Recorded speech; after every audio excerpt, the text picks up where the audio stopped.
Jack Stone sat quietly in the back of the alien hall. It was huge, glowing with golden light and strange symbols that moved like they were alive.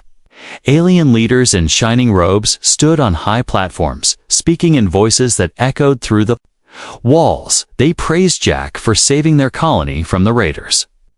They said he was a hero, a brave human who risked his life to protect others. And now, they wanted to reward him. Jack didn't want a reward. He only did what was right. But he stood up when they called his name. He walked to the center stage as hundreds of aliens watched him with wide, blinking eyes. A tall alien stepped forward, holding a silver chain. Attached to the chain was a girl. An alien girl, young and thin, with pale violet skin and silver hair that touched her shoulders. She wore almost nothing, only a light silk cloth wrapped around her. She looked down at the floor, her hands shaking, her eyes full of fear. The crowd cheered. "This is your prize," the tall alien said with a smile. "She is a pleasure animal, trained to obey, to serve, and to bring comfort to her master." The words felt cold to Jack, like ice touching his spine. He looked at the girl. Not a girl. They called her an animal, but she looked like a person. She had soft eyes, scared eyes, not empty ones. "What's her name?" Jack asked. His voice calm, the tall alien laughed. "She has no name," he said. "Why would she need one?" The crowd laughed with him. Jack didn't laugh. He took the chain gently. But he didn't pull her. Instead, he bent down and whispered, "You don't have to be afraid." The girl looked up at him, confused, unsure. It was the first time anyone spoke to her with kindness. Jack didn't celebrate that night. He took the girl back to his quarters in the human base. She followed him without question, walking like someone used to punishment. Inside, she stood in a corner, silent and still. Like she didn't know what to do. "You can sit," Jack said. Pointing to the couch, she didn't move. He walked to the small kitchen and brought her some real food, not the dry pellets she had eaten before. He placed it in front of her, then stepped back, slowly, carefully. She sat down on the floor and began to eat. Not like a person, but like someone afraid the food might be taken away. That night, Jack gave her a blanket and let her sleep on the bed. He took the chair instead when he woke up. She was still sitting on the edge of the bed, the blanket untouched. She hadn't slept. "Do you want to tell me your name?" he asked. She shook her head, confused. "No one ever gave you one." She blinked, then whispered, "No." Jack nodded, thinking. "Then I'll give you one," he said, "Luma." The girl looked at him, her eyes wide. She repeated the words slowly, "Luma." A small smile touched her lips. It was the first smile she had ever given. Over the next few days, Jack tried to treat her like a guest, not a prize. He gave her clothes, simple ones, but she didn't know how to wear them. He showed her how to use the door, the table, the sink. Everything was new to her. She was smart, quick to learn, but always quiet. Always waiting for pain. It broke Jack's heart. Other soldiers began to notice. Some laughed behind his back. Others warned him, "Careful, Jack." One of them said, "These things aren't safe." But Jack didn't see a thing. He saw a girl, a person, someone who had been broken and forgotten. One night, as they sat quietly, Luma asked, "Why are you kind to me?" Jack looked at her and said, "Because you deserve it." She didn't speak again after that, but she kept looking at him like she was trying to understand. In the halls outside, whispers grew. Some called Jack a fool. Others said Luma should be returned. But Jack didn't care what they said. He had made a promise in his heart the day he gave her a name. He also gave her a new chance at life. And deep inside, he knew something. Luma was not a prize, not a pet. She was a person. And maybe, just maybe, she could be free. Luma stood by the window, watching the sky change colors. She had never seen a sunrise before. Not like this, free and quiet. with no chains, no loud voices, no cold hands pulling her around. She didn't know what freedom was, but she could feel it here. It was soft, strange, and a little scary. Jack walked into the room holding 2 cups. "Hot tea," he said, offering one to her. Luma didn't move. She had never been offered anything. Before, she was always told, commanded, ordered, not asked. "Here," Jack said, putting the cup on the table. "It won't hurt you." She sat down slowly, eyes on the cup, then on him. "Why do you keep doing this?" she asked in a soft voice. "Doing what?" he asked, sitting across from her. "Treating me like I'm not an animal." Jack looked at her for a long time. "Because you're not," he said simply. "You're a person, Luma." She didn't believe it, not fully, but something inside her wanted to. Over the next few days, Jack helped her learn small things. He gave her a small notebook and a pen. "This is how you write your name," he said, showing her the letters. Luma. She copied them slowly, over and over. Her hands shook, but she kept writing. For the first time, she had something that belonged to her, her name. He taught her words, simple ones: window, table, light, friend. He said friend meant someone who cared for you without wanting anything back. She asked, "Am I your friend?" Jack smiled and nodded. "Yes, Luma." She didn't know how to smile at first. Her face wasn't used to that. But each day, it became a little easier. And each night, she stopped sleeping on the floor. One night, Jack found her asleep on the couch, curled up with the blanket he gave her. It made him feel like maybe, just maybe, he was doing something right. But not everyone agreed. At the military base, other soldiers noticed. Some stared when Jack walked with Luma. Others whispered behind his back, "She's just a pleasure pet," they said. "He's getting too close." A few even laughed and asked if she obeyed him like she's supposed to. Jack never answered them. He knew they wouldn't understand Luma.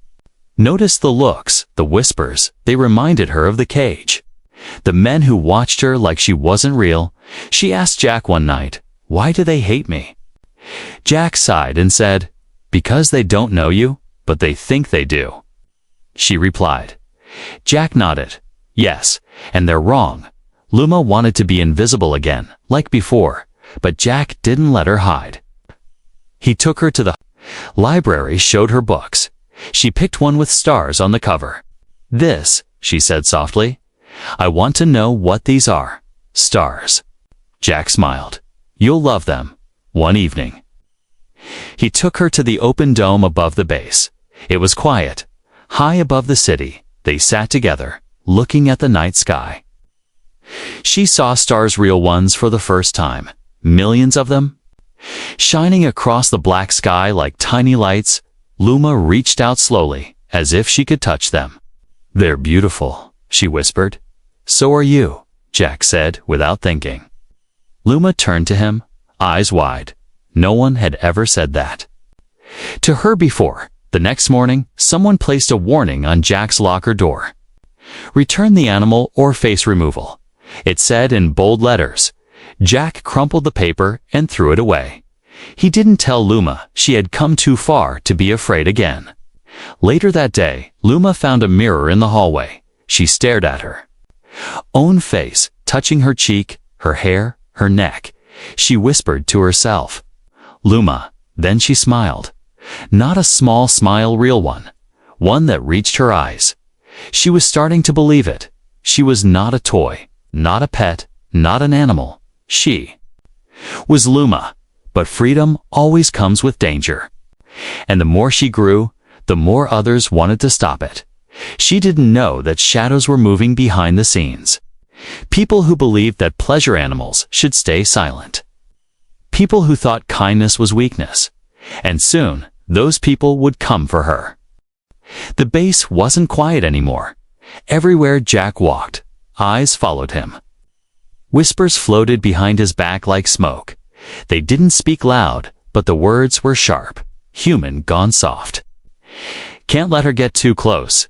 He's Treating her like a real woman, Jack tried to ignore them. He focused on Luma. She had started reading simple stories. Her voice was still soft, but it no longer trembled when she spoke. She sat at the table now, not the floor.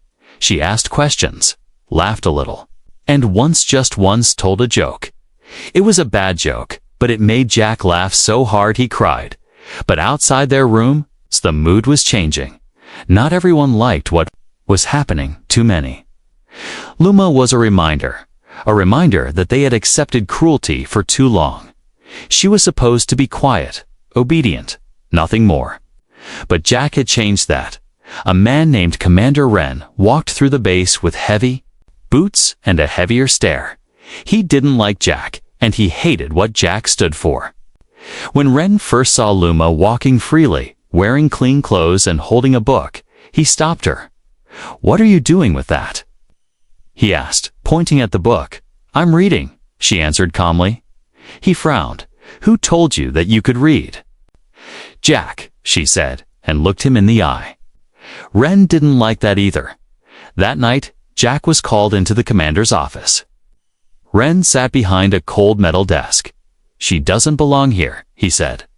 Without looking up, Jack crossed his arms. "She's not hurting anyone. That's not the point." Wren snapped.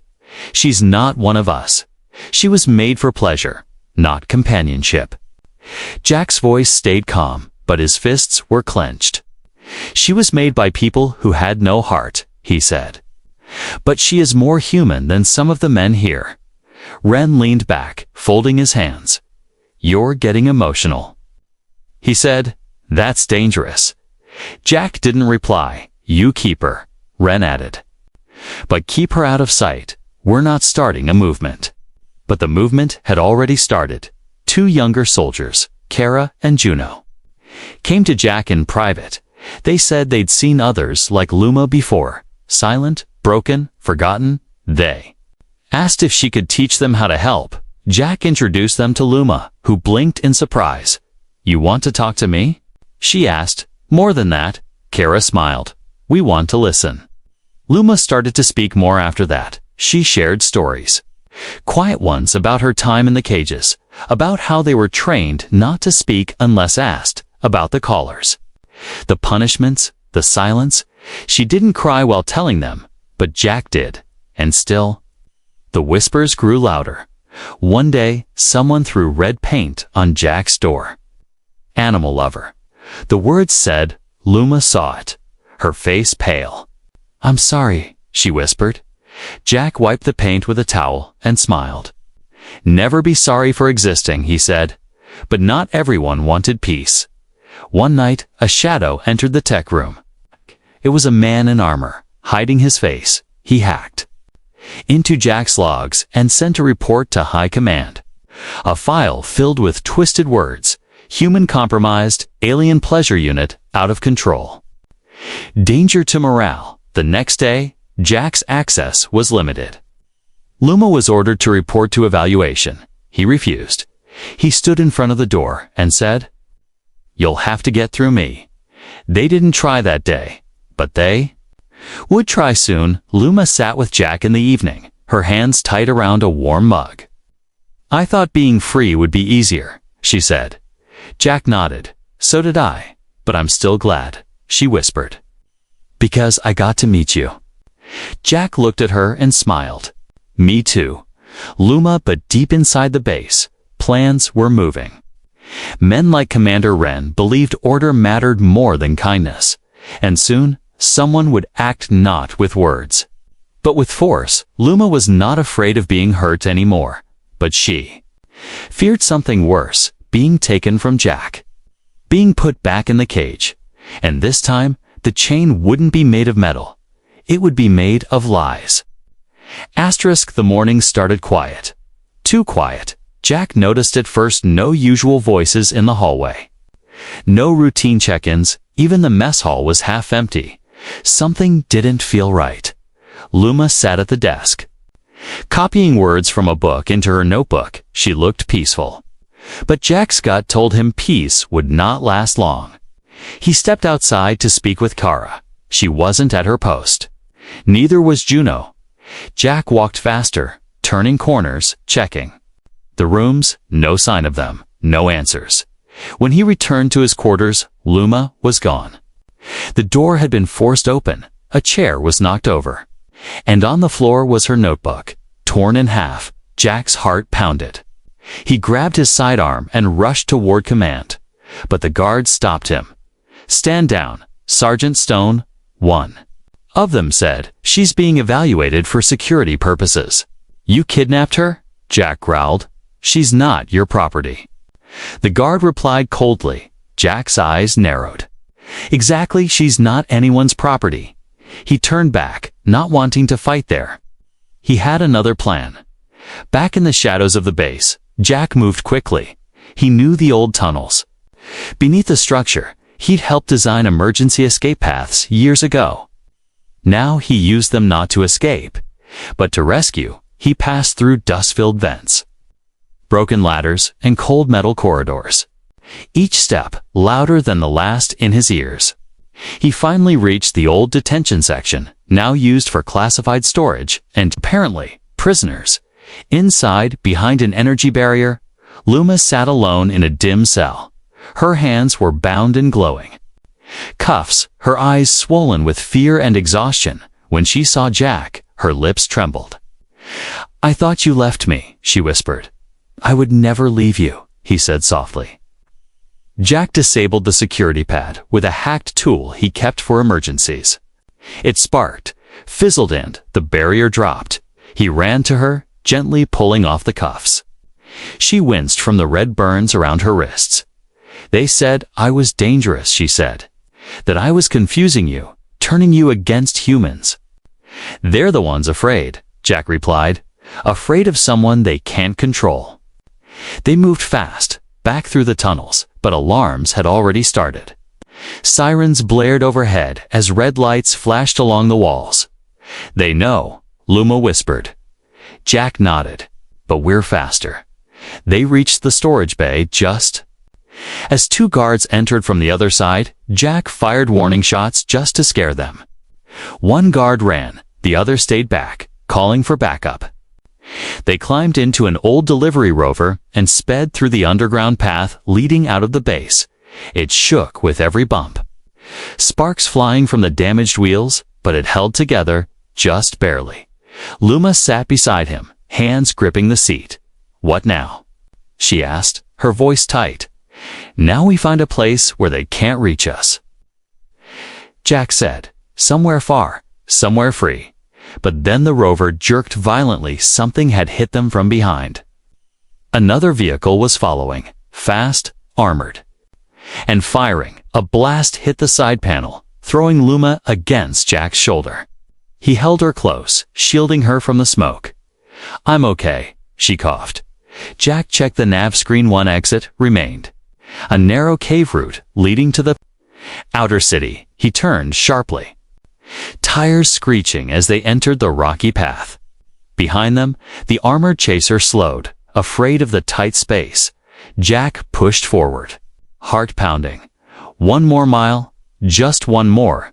Then a metal beam collapsed ahead. Too fast to stop, too narrow to avoid. The rover crashed, flipping once, landing hard. Jack groaned, blood dripping from his forehead. He looked over. Luma was trying to sit up, tears in her eyes. "Jack," she cried.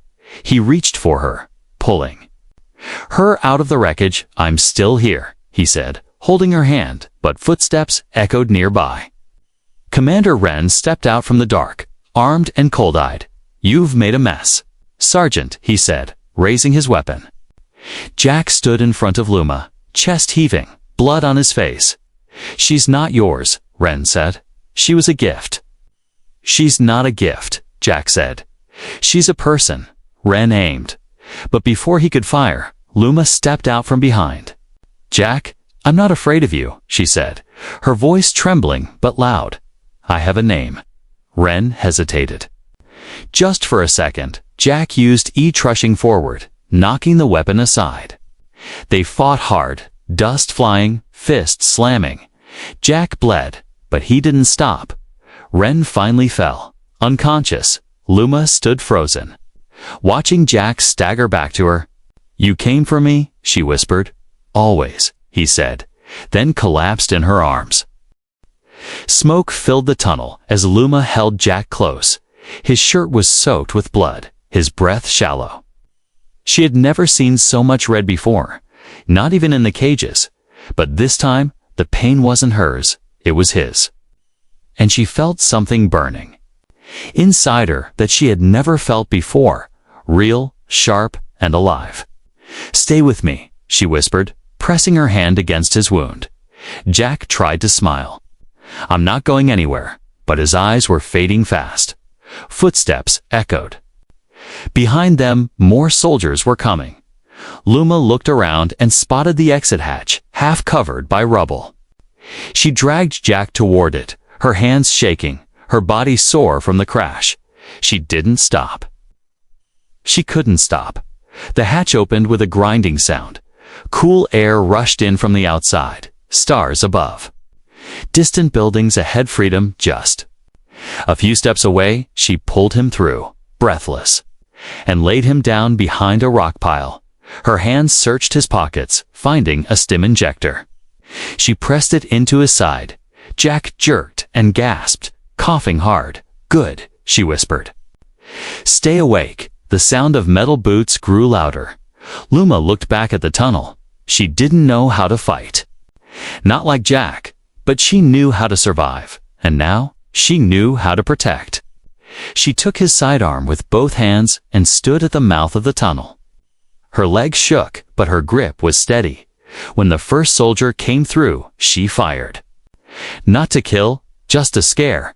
The blast hit the wall beside him, sending sparks flying. He fell back, yelling. "She's armed." More came. But she kept firing, not wildly carefully. One shot here, one blast there. Always forcing them back. She had seen Jack do it, and now she copied his courage. Behind her, Jack whispered her name. She turned and ran back to him. They're regrouping. She said, "We have to move. I can't walk." Jack groaned. "Yes, you can," she said, sliding her shoulder under his arm. Together, step by step, they moved across the rocks. Into the outer city ruins, the night was cold, filled with wind and distant lights. Old broken buildings gave them cover. Luma led him into a burned-out tower, helped him sit, and tore part of her shirt to wrap his wound. Jack winced, but nodded. "You're strong," he whispered. Luma shook her head. "You taught me how to be." They rested only minutes. Then a sound came, drones in the sky, scanning. Jack pulled out a flare from his belt. He handed it to Luma. "There's an old beacon tower nearby," he said. "If you light this from the top, my friend might find us." "I won't leave you," Luma said. Eyes wide. "You won't," Jack whispered. "You'll just go ahead." She nodded, holding the flare tight.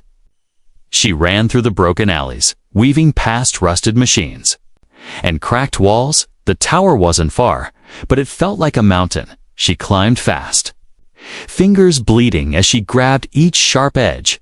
At the top, the wind howled. Luma raised the flare, lit it. A red fire burst into the sky, bright, burning. Like a cry for help, below, the soldiers saw it, but so did someone else. Far above, a small black ship changed direction. Inside was Kara, her eyes wide as the flare appeared on her scanner. "It's them!" she shouted. "I knew they were still alive, back on the ground." Jack leaned against the wall, eyes fluttering, but then he heard something, a soft hum. Growing louder, a ship. Luma ran back to him, just as the black craft landed nearby. Kara jumped out, armed and angry. "What did they do to you?" she asked Jack. Later, Jack coughed. "Just get her out of here." But it wasn't over. A blast shook the ground. Ren's forces had found them again. Bullets rained down, hitting the tower, smashing walls. Kara returned, fire, pulling Jack onto the ship. Luma jumped in behind him, covering his body with hers as more blasts hit the hull. The ship lifted, fire and smoke all around them. As they rose into the sky, Luma looked down at the ruins. It was the place she had almost died, the place where she had become free. She looked at Jack, his eyes closed, breath weak. She held his hand, whispering, "You're not leaving me." Jack moved his fingers slightly. "I wouldn't dare," he murmured. As the stars welcomed them back into space, Luma didn't feel small anymore. She felt strong. She had protected someone, saved someone, and chosen her own path. No one had given her that. She had taken it. The black ship flew through silent space. Kara piloted with sharp focus, eyes locked on the coordinates of a hidden moon base. It was far from command, far from rules, and far from those who thought kindness was weakness. Jack lay on the stretcher, pale and quiet.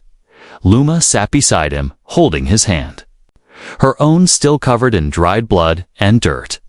She had never flown in a ship before, but now she wasn't thinking about stars or speed. She was thinking only of him. Kara glanced back. "Hold tight, we're almost there," she said. The ship landed in a hidden hangar, surrounded by cliffs and black rock. 2 medics rushed in, lifting Jack carefully onto a floating stretcher. Luma tried to follow, but one of the guards stopped her. "Let the doctors do their job," he said. "I'm not leaving him," she said firmly. The man looked at her eyes, steady, unblinking, and full of fire, then stepped aside. Hours passed. In silence, Luma waited outside the medbay, sitting on the cold floor. She hugged her knees to her chest. For the first time, she wasn't scared of what would happen to her. She was scared of what might happen to him. Finally, the door opened. Kara stepped out with a tired look. "He'll live," she said, smiling weakly. Luma stood quickly, her hands shaking. "He asked for you," Kara added. Luma rushed in, finding Jack awake but wrapped in bandages. He looked at her and smiled faintly. "Hey, Stargirl," he whispered. She ran to his side and grabbed his hand. "I thought I lost you. I promised I wouldn't go," he said. "You keep your promises too much," she whispered, half laughing through tears. But their peace didn't last. 3 days later, a military ship appeared in orbit. A message was sent to the moon basin official order. Jack Stone was to be taken into custody, charged with disobedience, desertion, and treason. They also demanded the return of the unauthorized pleasure unit. Luma read the message herself. Her hands shook with anger. They didn't even call her by her name. Jack sat in a chair, still weak, but his jaw clenched in rage. "They're calling you property again," he muttered. Kara slammed her hand on the table. "This is madness," she said. "You saved a life. You didn't commit a crime." But the system didn't care about truth. It cared about rules. Kara pulled up a hidden network, contacting a retired admiral named Drayton. He had once fought against the very system now hunting them. He agreed to give them a private hearing off the record. But powerful, a day later, a small group gathered on the moon base. Admiral Drayton sat at the head of the table. White beard, sharp eyes, and a voice like thunder. "State your case," he said.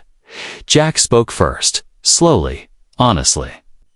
He told them everything from the moment he was given Luma like a pet, to the moment he bled protecting her freedom. Then Luma stood. Her hands were still trembling, but her voice was clear. "I am not a weapon. I am not a pet. I am not anyone's property," she said. "My name is Luma, and I was given to a human, like an object, but he gave me something back myself." The room went quiet. Even Admiral Drayton leaned back, eyes focused. "You speak well," he said. Luma nodded. "Because he taught me how." After a long silence, the Admiral finally spoke. "In my time, we saw too many beings treated like tools," he said. "Sometimes rules must break for humanity to grow." Then he turned to Kara, erased the report, wiped the charges. And send word this case never happened. Luma blinked. Stunned, Jack smiled weakly. Told you we'd be okay. But it wasn't over yet. Outside the base, a camera drone recorded everything. The Admiral's words, Luma's voice, Jack's injuries, all of it. And it leaked within hours. The footage was across the outer colonies. Millions watched a small alien girl speak about chains, silence, and freedom. They saw a human man bleeding to protect her. They saw a system that had once accepted cruelty as tradition. And many of them stood up and said, "No more." Protests began. Colonies demanded change. The phrase, "she has a name," became a cry across space, painted on walls, written in stars. Jack and Luma became symbols, not of rebellion, but of something older and stronger: compassion. They didn't want fame. They only wanted peace. But peace wasn't easy when you stood against the past, and more would come. Challenges, threats, and shadows trying to pull them back down. But for now, Luma looked at the stars again. This time not as a prisoner, not as an outcast, but as someone who had spoken, been heard, and loved. The colony of Arden 6 was quiet, peaceful, and far from the wars of the stars. It was green with soft fields, gentle rivers, and skies that changed colors with the wind. No generals walked its streets. No chains were forged in its factories. It was a place for healing and for beginning again. Jack and Luma stepped off the transport ship, holding hands. He still wore a bandage under his shirt, and his limp had not gone away. But he smiled more now, slower, softer, like a man who had earned peace the hard way. Luma wore a white dress, simple but free. She had chosen it herself, just like everything else now. No one had picked her clothes, her words, or her name. She was Luma because she chose to be. People in the colony didn't point, didn't whisper. They had seen the footage. They knew her face, but they treated her like any other soul looking for peace. And that, more than anything, gave her hope. They rented a small house at the edge of a hill. It had creaky floors, a garden, and a real window where Luma liked to sit and watch the stars. Jack built her a bookshelf, and every evening they read together. She laughed at adventure stories, cried at old romances, and once yelled at a villain so loudly, Jack dropped his tea. They both laughed until their sides hurt. One morning, a child from the colony knocked on their door. The girl looked up at Luma and said shyly, "Are you the one from the stars?" Luma knelt down and smiled. "I'm just someone with a name," she said. The child smiled back. "Can I call you Miss Luma?" "You can." Luma nodded, her heart warm. Time passed gently, like leaves falling in a slow wind, but change never stays quiet forever. A message arrived on their home screen one night. It was from the Interworld Council. They were creating a new rights treaty, one that would finally recognize non-human beings like Luma as full citizens. They wanted her to speak, to stand before the stars and tell her story once more. Jack looked at her, concerned. "You don't have to," he said. "We finally have peace here." Luma stared at the message, thinking. Then she smiled. "I'm not doing it for them," she said. "I'm doing it for the ones still in cages." The speech took place on a crystal station above Earth. Millions tuned in, waiting, listening, hoping. Luma stood on a round stage in a quiet hall, wearing the same white dress. She didn't read from paper.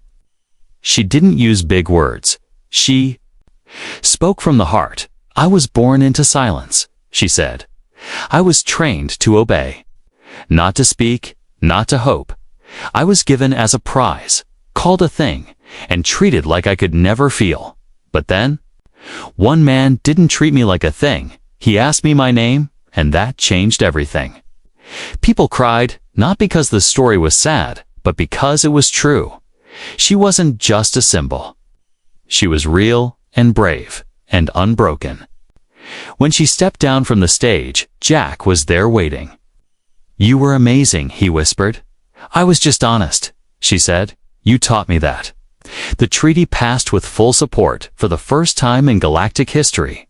Beings like Luma were recognized as people with rights, voices, and names. Luma returned to Arden 6 to cheers, not from crowds, but from the children she had taught to read, from the woman she helped plant flowers in the garden, from the old man who said her words made him cry for the first time in years. She wasn't a pet, a tool, or a prize. She was a teacher, a neighbor, a friend.